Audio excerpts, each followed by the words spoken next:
I probably pushed it a bit too far that morning, but I was young and inexperienced. I was trying to make the point that Jesus was truly human. You know, the Word became flesh and dwelt among us. But talking about Jesus' smelly diapers and how Mary languished through his terrible twos, or how Joseph wrestled with an unruly teenager, probably was going a bit too far. But I was young. I didn't know better. But I paid the price. She was waiting for me after church, a mother of 3 toddlers, arms crossed, eyes ablaze. And for the next 35 minutes, she lectured me on why Jesus could not have had smelly diapers, ever gone through the terrible twos, let alone been a rebellious teenager. Didn't I know Jesus was perfect? What are they teaching me in seminary these days? She caught me off guard, but I was young. As I grew older and continued to get pushback from others whenever I spoke of a truly human Jesus, I was simply left perplexed. Why is it that we hold on to this notion that Jesus was somehow perfect, unlike us? Why do we prefer a Jesus like an extraterrestrial that gets beamed down to a manger, does his thing, dies on a cross, and then gets beamed up into heaven? Why do we prefer a superhuman Jesus from some far-off planet that does incredible works of wonder and feats of strength and miracles and gets raised from the dead? Why do we wrestle so with a human Jesus? A Jesus like us? I think I'm finally getting a handle on it in my old age. We really don't like a Jesus like us.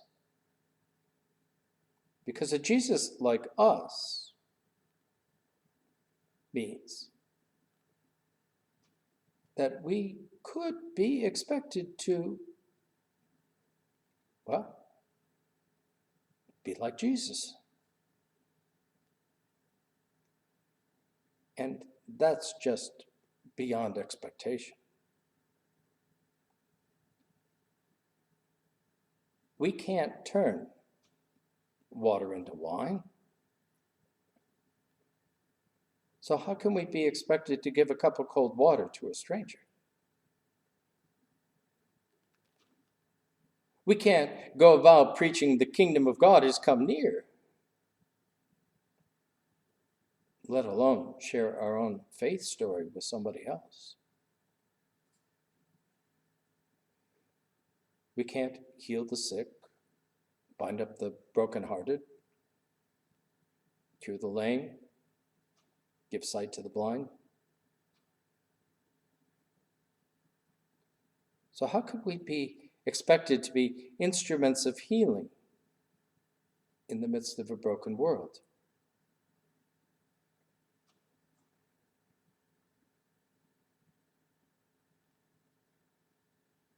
We're too busy worrying about who's going to sit in the White House, let alone who's living without a house. Jesus cast out demons. We can't be expected to work on our own demons.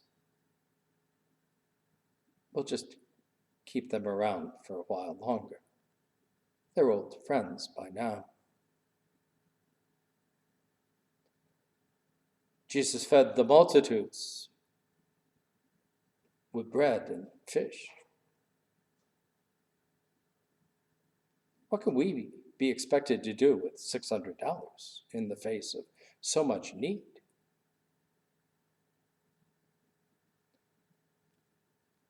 Jesus marched triumphantly into Jerusalem.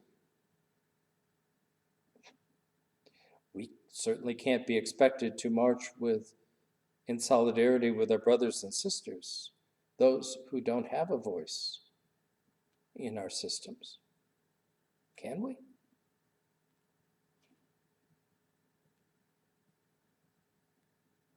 On the cross, Jesus prays for those who put him there.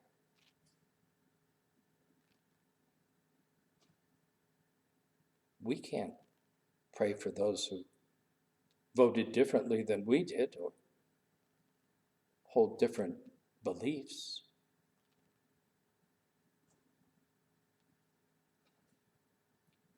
Jesus died for the likes of you and me. I'm not sure I could die for you. Sorry, but that's the truth.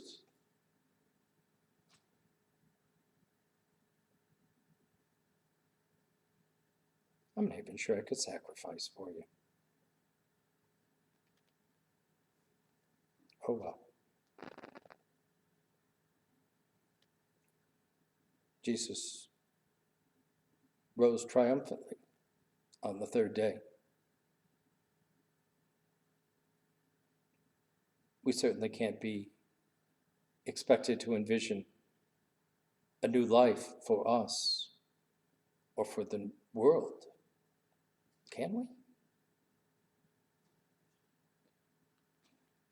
No, we like a Jesus that is not like us because it lets us off the hook.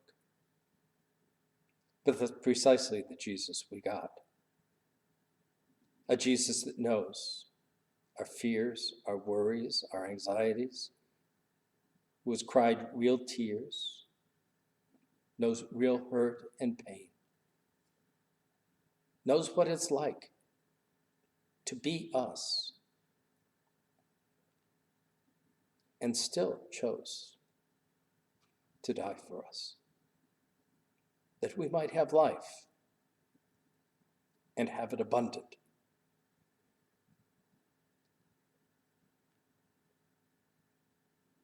Yes, Jesus is like us. Thanks be to God.